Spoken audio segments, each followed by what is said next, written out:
7 bola ajaib. Nah itu saya pernah dikirimi kayak gitu. Oh. Bola api.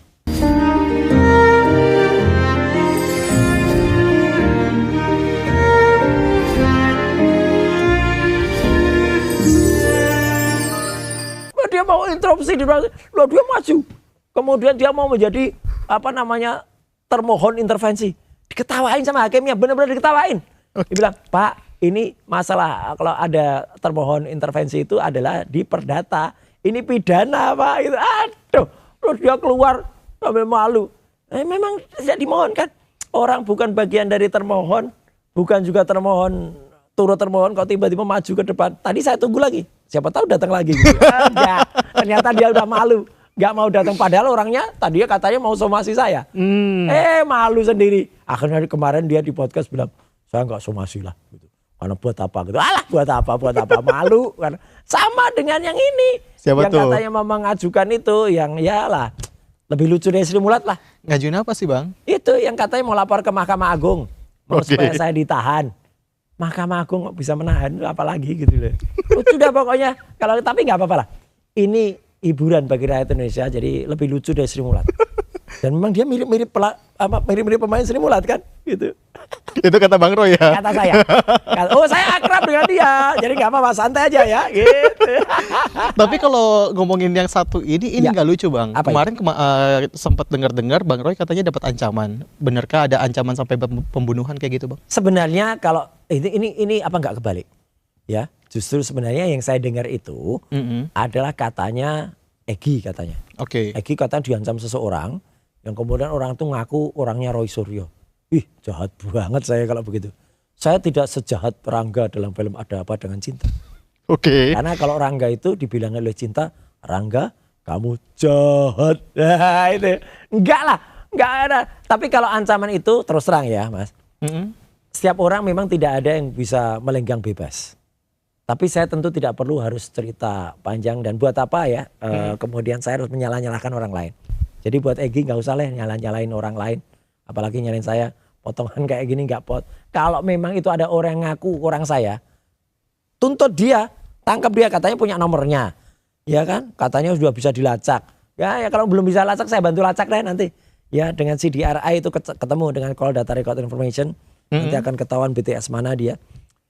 Dia ngaku-ngaku itu atau enggak, nanti ternyata dia cuma ngaku-ngakunya orangnya sendiri. Kan dulu juga pernah gitu. Siapa itu yang sok ngaku-ngaku lawyer. Tapi lawyernya palsu. Apokat palsu. Ya dia punya kartu apokat dan dia tunjukkan ternyata bukan avokat. Si Aswan itu ya. Nah itu kan juga sama. Seolah-olah dapat WA waktu itu dari Dokter Tifa. Ketahuan yang bikin WA siapa, malu dia gitu loh. Karena ketahuan gitu siapa yang bikin dan kemudian seolah-olah dia komunikasi dengan Pak Al-Katiri.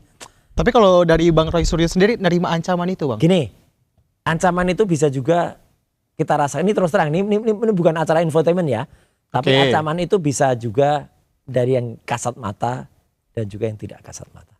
Ancamannya seperti apa Bang? Adalah pokoknya. Saya kebetulan hidup dan lahir dari lingkungan seperti itu. Saya bisa tahu apa-apa yang pernah menyerang quote and quote saya. Dan itu pernah tertangkap CCTV di rumah ya udah semacam apalah.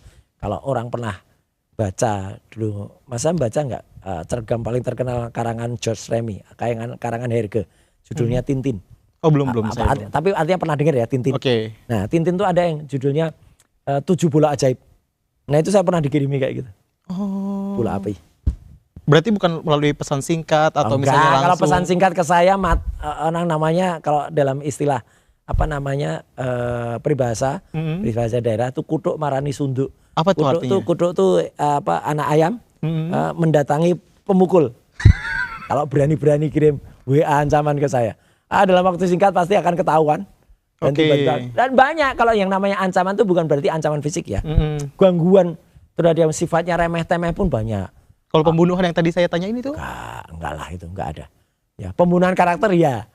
Banyak pembunuhan karakter saya. Katanya saya itu jahat. Katanya saya nggak ngasih duit. Katanya saya ijazahnya juga palsu. Gimana bisa orang yang berijazah palsu nuduh saya ijazahnya juga palsu? Aduh. Orang yang nggak punya kartu atau basnya dibukukan ya.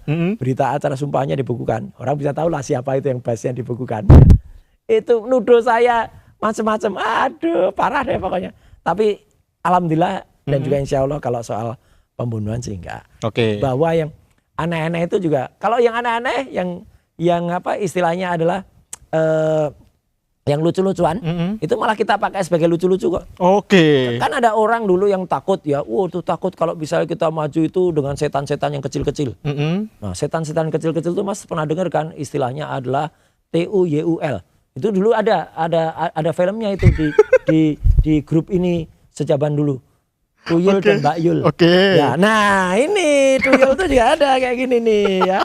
Ada ini. Apa tuh tulisannya? Ini tulisannya adalah tiga tuyul beda nasib ketika SP3. Ini dulu ketika tiga tuyulnya tuh siapa? Ya siapa lah. Pokoknya baca kisah saya.